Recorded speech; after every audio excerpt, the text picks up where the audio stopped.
c'est lundi et les saints lundis, c'est Cédric Cizer qui vient nous booster la semaine. Comment ça va, Cédric? Ça va, bonjour mes chers compatriotes, vous allez bien? Et il faut que vous le disiez plus posé. Mes chers compatriotes. Bonjour mes chers compatriotes. Voilà, là c'est bien. Et oui, vous savez, je sais qu'il faut aller vite. Patrick, il paraît que vous êtes très ami avec un certain Joseph Sayer.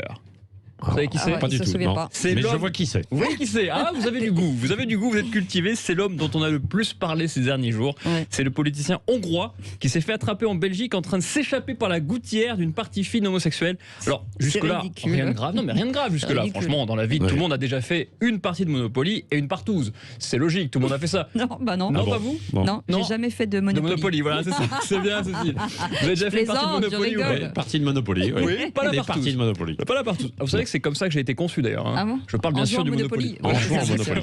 Exactement. Alors pour ceux qui ne connaîtraient pas la définition d'une partouze, Une en partie gros, fine. c'est une partie fine. En gros, c'est inviter des gens chez toi, sauf que c'est pas ton appartement qu'on visite. Voilà. Alors l'organisateur de la soirée en Belgique a déclaré qu'il ne ferait malheureusement plus de soirée pour l'instant. Il est dégoûté, mais il a tenu à nous laisser un message. Et grosse exclusivité pour Sud Radio. Bien. Il paraît qu'un membre de notre gouvernement était également de la partie fine. Ah, Bonjour, René Van Breugel, j'appelle de Belgique une fois. Ah, bonjour. J'organise les partouzes les mieux notées sur le site TrickAdvisor. Ah. Alors je ne vais pas dire quelles sont les personnalités politiques françaises qui faisaient partie de ma partouze.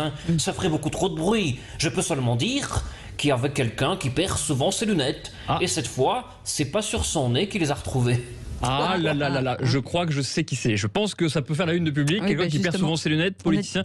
Alors le problème de cette orgie gay pour le politicien hongrois, c'est quoi? C'est pas qu'il soit éclaté avec des hommes. Non, le problème c'est qu'en Hongrie, le gars c'est l'équivalent de Christine Boutin.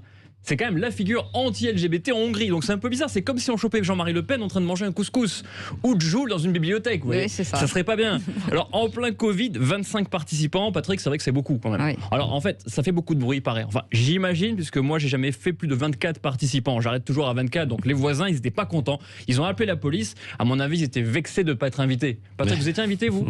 non, on n'a pas reçu d'invitation. Non, c'est vrai, c'est pas invité. Et c'est là qu'on voit que les policiers font un métier difficile parce que devoir intervenir dans une maison où tu sais qu'il y a 25 personnes en train de se faire plaisir, c'est une torture. T'as qu'une envie, toi, c'est de participer, pas de les arrêter tous, vous voyez, c'est pas normal. En même temps, moi, je préfère aller verbaliser 25 dealers dans une cité de la Courneuve que d'aller mettre des menottes à 25 mètres, à poil, qui font la queue leu. Moi, ça me fait un peu peur.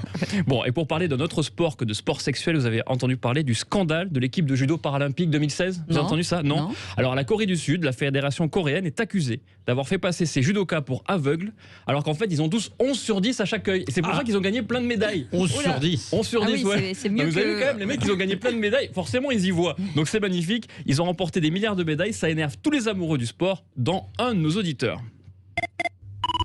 Ouais, bonjour, c'est Julien Chaput, je suis de l'Île-sur-Sorgue, où je suis gérant d'un vidéoclub. Bon, tant te dire que j'ai pas vu un client depuis septembre 2003. Ouais. Bon, bref, ouais, ils sont forts ces Coréens.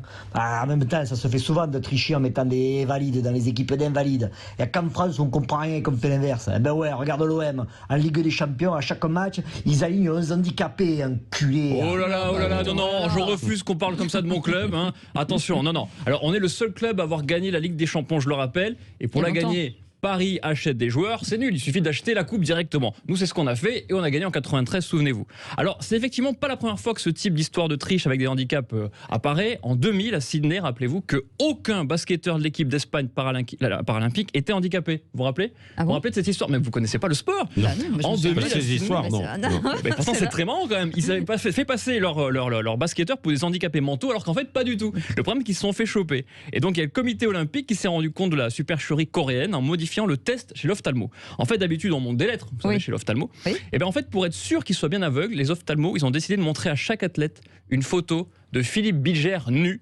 Et là, du coup, ils ont tous quitté la pièce en courant. On a vu qu'ils avaient les yeux, du coup, ils y voyaient très bien. Ils ont hurlé, ils sont partis, ils sont devenus aveugles pour de bon. Ah, excusez-moi, on me signale dans l'oreillette que Matignon nous appelle. Excusez-moi, Ah. Matignon nous appelle, l'heure est grave, manifestement. Alors ne perdons pas de temps, filons écouter Jean Castex.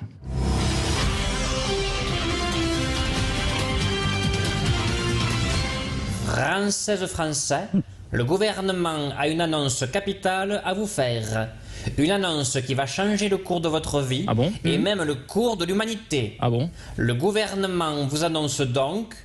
Merde, où sont mes lunettes? Ah. Bon, je repars immédiatement en séminaire en Belgique. Ah, ben voilà. On a tous envie d'aller en La Belgique. révélation, maintenant. alors. On a tous envie d'aller en Belgique, je comprends. Mais c'est vrai qu'il a perdu ses lunettes. Il va falloir lui faire le chin-chin d'Afrique. On a tous envie De partir en Belgique. de partir en Belgique, oui. Moi, Pour j'aimerais manger bien. du chocolat. Avec Voilà. Joseph. Merci beaucoup, Cédric Mais de Cizer. rien.